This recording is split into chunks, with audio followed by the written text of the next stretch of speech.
सुखदेव जी महाराज राजा परीक्षित को गजेंद्र मोक्ष की लीला तथा श्रवण करना प्रारंभ कर रहे हैं।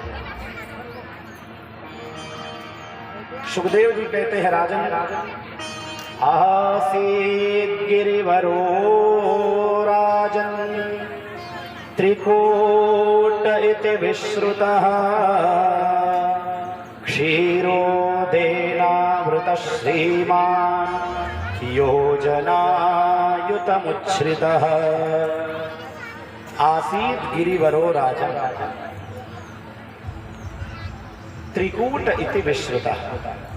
कथा ध्यान से श्रवण करिएगा, बाद में एक एक शब्द का अर्थ निकलेगा। त्रिकूट पर्वत क्या है, गजेंद्र कौन है, सरोवर क्या है, सबका आध्यात्मिक रहस्य प्रकट करने का प्रयास करेंगे यथाधीतम यथामति, जो गुरुदेव ने बताया। तो त्रिकूट नाम का एक प्रसिद्ध पर्वत है जो चारों तरफ से क्षीर समुद्र से घिरा हुआ है, अत्यंत मनोहर, और इनका विस्तार 10,000 योजन ऊंचा और इतना ही फैला हुआ विशाल काय पर्वत स्वर्ण चांदी और लोहे के 3 शिखरों से समुद्र आकाश और दिशाओं को प्रकाशित कर रहा है। उस पर्वत पर एक अत्यंत बलशाली गजेंद्र निवास है।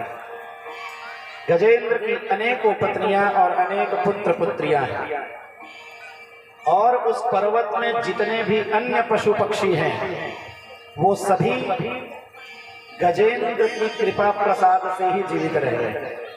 गजेंद्र वहां का महाराजा। एक बार तम तत्र कश्चिन नृपदैव चोदितो ग्राहो बलीयांश चरणशे चरणे रुषाग्रही। एक बार वह गजेंद्र अपने समस्त परिवार वालों के साथ सरोवर में स्नान करने के लिए गया। गजेंद्र सरोवर में स्नान करने गया है। स्नान तो किया, अपने समस्त परिवार वालों को भी स्नान कराया, और स्नान करने के बाद जल में क्रीड़ा करने लगा। देखिए, तीर्थों में नदी इत्यादि में हम स्नान करने जाए बहुत अच्छी बात है, लेकिन स्नान करके उस सरोवर, उस नदी इत्यादि पवित्र तीर्थों को हम मैला ना करें, अपवित्र ना करें। गजेंद्र पहले तो स्नान किया, फिर सूंड से सूंड भरकर एक दूसरे के ऊपर उड़ा रहे हैं। अचानक दैववशात उस जल में रह रहे एक मगर ने उस गजेंद्र का पैर पकड़ लिया। गजेंद्र ने पहले तो मन में विचार किया कि यह छोटा सा प्राणी मेरा क्या बिगाड़ पाएगा, क्योंकि वो भी त्रिकूट पर्वत का महाराजा जो ठहरा। अभिमान है अपने बल का कि बड़े बड़े पशु पक्षी सिंह भी उस गजेंद्र से डरते हैं, तो ये छोटा सा कोई जीव जंतु होगा जो पकड़ लिया है। पहले ध्यान नहीं दिया, पहले देखकर भी अनदेखा कर दिया होगा कोई छोटा सा जीव जंतु। मस्ती में लगा रहा गजेंद्र, सरोवर में स्नान कर रहा है।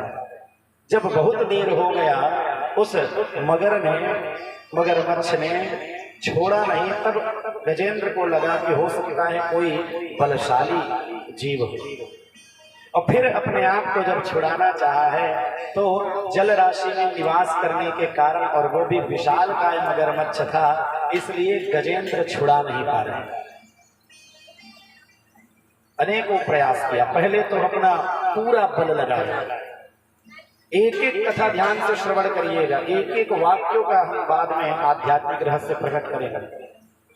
पहले स्वयं बल लगाया, इस पर भी आध्यात्मिकता है।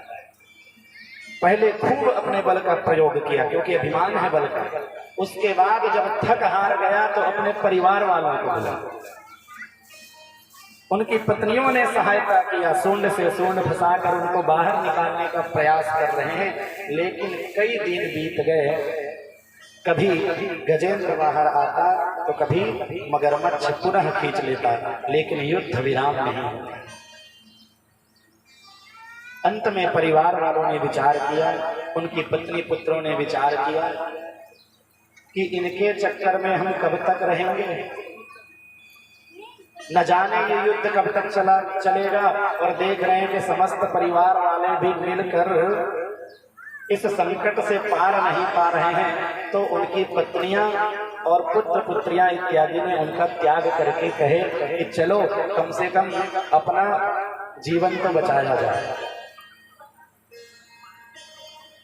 संसार में भी यही घटता है, संकट के समय जो हमारा साथ दे वही हमारे अपने। गजेंद्र बार बार प्रयास कर रहा है, अब अकेला पड़ गया। पहले तो बल था, कई दिन बीत गए।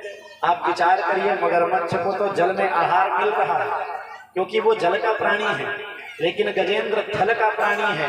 उसकी शक्ति का तो क्षरण हो रहा है, उसकी शक्ति क्षीण हो रही है।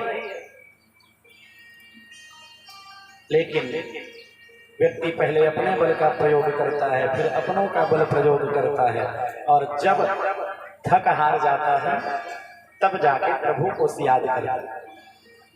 और ये संसार के लोग हैं ही ऐसे, जब तक हम किसी काम के हैं तब तक ही। आइए इस पर एक छोटा सा दृष्टांत श्रवण करें। एक वृद्ध व्यक्ति, एक बूढ़ा व्यक्ति, जिनके 4 पुत्र, उन्होंने सोचा वृद्धावस्था आ गई, चारों पुत्रों को अपना धन और स्थान वगैरह, खेती जमीन इत्यादि सबको बराबर बराबर हिस्से में बांट दिया। पर कहा अब तो मैं न जाने कब प्राण त्याग दूं, इसलिए चारों को बराबर हिस्सों में बांट दिया। जैसे ही सभी के हिस्से में अपना अपना भाग आया, अब उन्हीं पिताजी को रखने में उनको कष्ट हो रहा है। जिन पुत्र के पास पिता रहने के लिए कहते, वो पुत्र कहता पिताजी केवल हम ही हैं क्या, और 3 भाई तो हैं, उनके यहाँ क्यों नहीं चले जाते, क्योंकि अब तो अपना अपना भाग प्राप्त कर चुके हैं। वो वृद्ध व्यक्ति बहुत परेशान हुआ, दुखी होकर एक मित्र के पास गया, एक अपने सखा के पास गया और सारा वृत्तांत सुनाया कि मेरे साथ इतना बड़ा छल हुआ, मेरे अपने पुत्र ही मेरा साथ नहीं दे रहे हैं, उनके लिए ही मैं भारी हो रहा हूं। मित्र ने कहा आप घबराते क्यों हो, मैं आपको एक उपाय बताता हूं। जो पुत्र अभी आपको रखने के लिए मना कर रहे हैं, वही पुत्र कहेंगे कि आप मेरे यहाँ रहिए, आप मेरे यहाँ रहिए।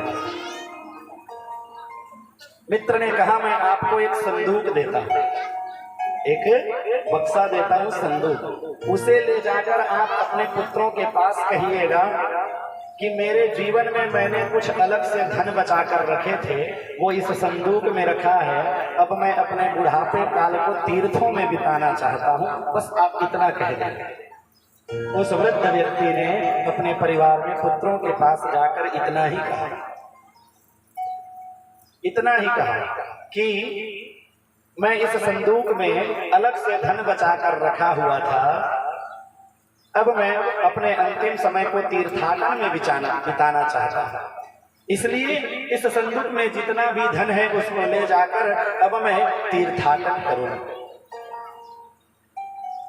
जैसे ही उस व्यक्ति ने कहा, उनके पुत्र कहने लगे अरे पिताजी आप अकेले कैसे तीर्थाटन कर सकेंगे, आपको बड़ा कष्ट होगा, हम भी चलते हैं। अरे आप हमारे यहाँ अभी रुकिए, फिर आराम से चलेंगे। ये प्रभाव किसका है? उस संदूक का। अब पिता आराम से रह रहे हैं, हर पुत्र चाह रहा है कि मेरे घर रहे, मेरे घर रहे। और जब पुत्रों ने संदूक को खोल के देखा तो संदूक में केवल ईंट पत्थर भरे हुए। तो कहने का अर्थ है कि जब तक हम किसी के काम आ रहे हैं, हमारा शरीर ठीक है, तभी तक साथ देने वाले हैं। देख रहे हैं गजेंद्र को छोड़ के उनके परिवार वाले कैसे चले। जब गजेंद्र ने देखा कि अब कोई आश्रय नहीं बचा, जब इस संसार में कोई काम नहीं आता, अपना बल भी काम नहीं आता, तब हम प्रभु का स्मरण करते हैं। प्रत्येक प्राणी अपना बल लगाना चाहता है, अपने पद का शक्ति लगाना चाहता है, अपने परिवार वालों की सहायता करना चाहता है, लेकिन जब देखता है कि अब इस संसार में मेरा कोई नहीं है और मेरा खुद का स्वयं का बल ज्ञान धन तन इत्यादि काम नहीं कर रहा है, तब वो प्रभु का स्मरण करता है। अब गजेंद्र भगवान की दिव्य स्तुति कर रहा है।